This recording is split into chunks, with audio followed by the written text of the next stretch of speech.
इस वीडियो के अंदर आप जो मिर्च देख रहे हैं ये किसानों में बहुत ज़्यादा मकबूल है।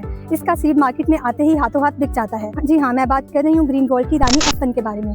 सर वहाब, काइंडली आप बताइए कि ये जो मिर्च है इसका सीड जो है वो किसानों में इतना मकबूल क्यों है? अच्छा मैडम, मुझे तो शायद बताने की जरूरत ना पड़े क्योंकि वीडियो में नजर आ रहा है कि इस पे जितनी ज्यादा प्रोडक्शन है, इसकी फ्रूटिंग जितनी जबरदस्त है, तो वो खुद ही बता रही है कि इतनी ज्यादा मकबूल क्यों है। अभी इतने ज्यादा फ्रूट हैं कि कुछ जो है वो वीडियो में नजर भी नहीं आएंगे। और आप इसका प्लांट का स्ट्रक्चर देखिए, इतना जबरदस्त प्लांट का स्ट्रक्चर है, वो वेजिटेटिव ग्रोथ बहुत उसकी जबरदस्त है। और आप देखें कि हर प्लांट जो है वो फ्रूटिंग से भरा हुआ है, कोई ऐसा प्लांट नहीं जिसपे कम फ्रूटिंग होगी, आपको नजर आएगी। और अगर हम फ्रूट की बात करें तो देसी टाइप इसका फ्रूट है और शाइन और डार्क ग्रीन कलर और बहुत ज़्यादा तीखा भी है, जिसकी वजह से ये जो है मार्केट में बहुत ज़्यादा पसंद किया जाता है। इसके अलावा आपको पता है कि अभी गर्मी बहुत ज़्यादा है और इतनी गर्मी में भी ये अपना कलर चेंज नहीं कर रही और अपनी इसको अभी हमने यहाँ पौधे पे काफ़ी दिन से छोड़ा हुआ है, ये अपना साइज़ नहीं इंक्रीज़ कर रही, कलर नहीं चेंज कर रही। जो ये इसकी क्वालिटीज़ हैं इसकी वजह से बहुत ज़्यादा मकबूल है।